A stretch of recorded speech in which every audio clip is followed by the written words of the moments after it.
This year's RBC Heritage is particularly about tradition, so we're going to do a little tradition. Bill Miles of the Chamber of Commerce and I traditionally talk at the opening ceremonies of the Heritage about weeks past and the week ahead.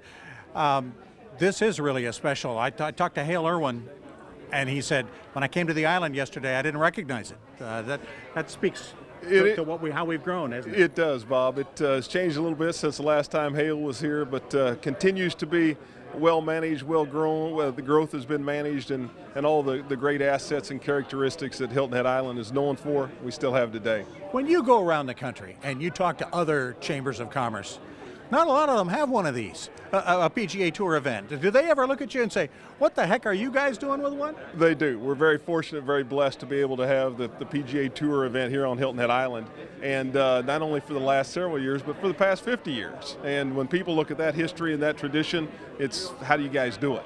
Would the island be what it is without the tournament? The tournament has certainly helped in the branding and the overall reputation, not only nationally but internationally, for Hilton Head Island. So it's very, very important to our brand. It's very important to who we are, and the coverage that we get during tournament week, both nationally and internationally, something you simply can't buy. You really can't, can you? I mean, it's special.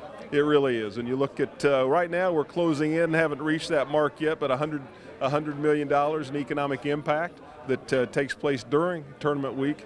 You can't replace that. No, that's and fortunately we don't have to. We went through that little shaky time a few years back, but in talking to the folks at Boeing and RBC, they're glad to be here, and obviously we're glad to have them. They really are, and it was also special today seeing some of the past champions come back to be part of the opening ceremonies, and for them to be here and think so much, and the tournament has meant so much to them through the years in their career, to want to come back and be a part of it. And that was pretty special as well. Yeah, you're leading a Chamber of Commerce that's really on the move these days. The tourism numbers are through the roof this spring. In fact, some of the locals are wondering where all the lines came from. This should be an all-time year, shouldn't it? We're off to a very, very good start, and business is really, really good. Moving into tournament week, and then afterwards, the advanced bookings all look really very, very good.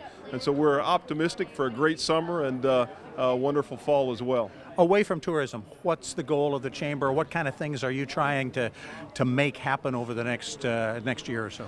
Airline recruitment has always been something that's been very important to us, and we've had great success working with our partners at the Savannah Hilton Head International Airport, and then now being able with the Hilton Head Island Airport, with the runway being lengthened in June, to be able to have some additional carriers, additional flights coming to the island, which helps the overall quality of life for our residents as well as visitors trying to get here as well. That would be really good news. And then I know you guys are involved in initiatives to help the island sustain itself through affordable housing, getting groups together. That seems to be what you guys are doing a lot of now, is coordinating different communities within the island to get together and solve our town's problems. We are, and that's very important as the island continues to move forward, and for us to have the type of service and the quality that we all want, is that we've got to have some additional affordable housing so that our workforce, our firemen, our teachers, our nurses, some of the service industry have the opportunity to live where they work. And that's truly what makes a community special. We could talk about the bridge for 30 minutes, but we won't do that. That's for another time. That's for another time. Cheers to 50 years. Thank you, Bob. Cheers to 50 years. All right. Bill Miles of the Hilton Head Chamber of Commerce.